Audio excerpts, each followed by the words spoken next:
Hello, my name's Brian. I'm here to tell you about something that happened to me a few weeks ago. But first, a question. Isn't it truly amazing that your life can be turned upside down in just 1/10 of a second? It can. And soon, you'll find out why. Let's not bore you with a lot of details about my life. I'll cut to the chase. I was born in New York 23 years ago, and growing up, I was always somewhat of a child prodigy. I studied at Columbia and finished my physics degree with honors last year. During the summer, I arranged interviews with several universities, hoping I'd get into a decent PhD program. And in the end, I was chosen by the best. Professor Silva at Berkeley offered me the chance to do my doctoral studies at the applied physics department he runs there. It was a dream come true. I packed my bags and got ready to move to California. I was ready to drive from coast to coast without stopping. I had no idea of the events that would take place within just a few days. About the mess I was going to get in. The strange people about to cross my path. The hundreds of dangers lurking behind every corner. Yes, it was quite an adventure. But let's go back to the beginning. As I told you, my old car and I were ready to go to California. I decided to take off at night and get a few miles behind me before dawn. I said goodbye to my parents, my sister, and my dog, and I got behind the wheel.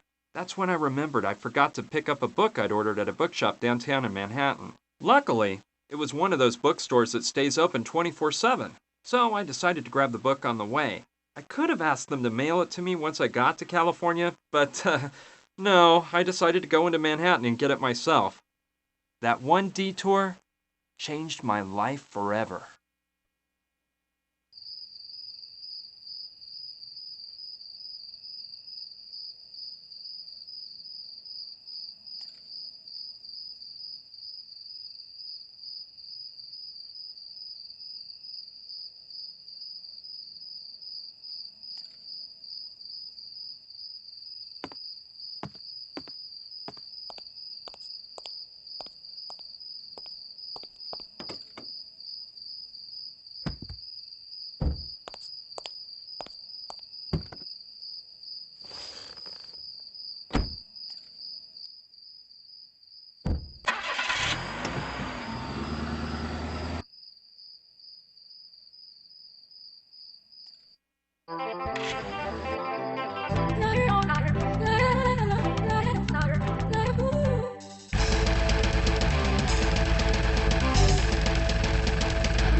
Oh my God! Stay away. It's better if they don't see us. She's unconscious. I'm taking her to the hospital. We'll take care of her at the hospital. Maybe that moron did the dirty work for us and she's already dead. Maybe, but we'd better make sure.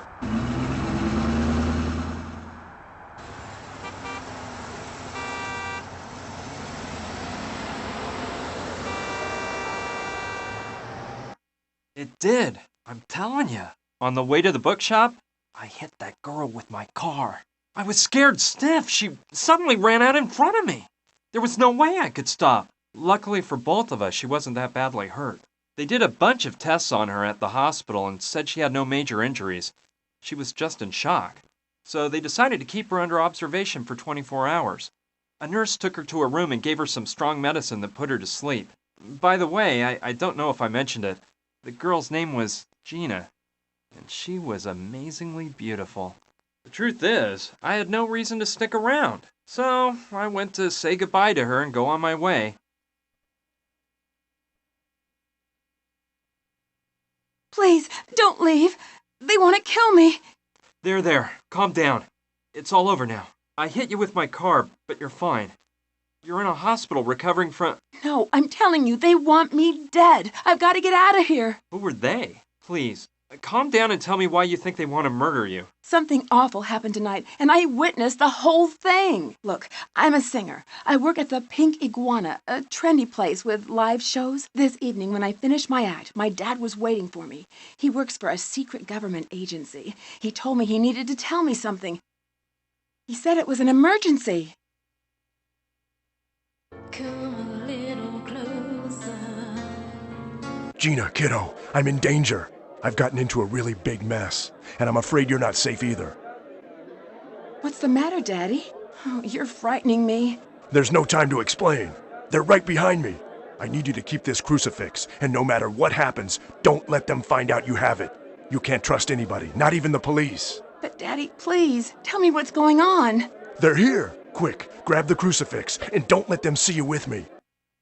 It was awful. Some guys pulled my dad away and took him into the storeroom. I scrambled away just in time and got the crucifix without them seeing me. I followed them to the storeroom. They tied my dad to a chair and violently started interrogating him. These two henchmen wouldn't stop hitting him, and my heart froze when I saw who was giving the orders. The Sandretti brothers. The famous mafia bosses? How'd your dad get mixed up with those guys? I don't know, but they... Get him to tell you what he knows. Speak the truth out of him, if you must. Speak. Where is it? I won't say a word, damn you! You're gonna speak now. Speak or die. You choose. Go to hell!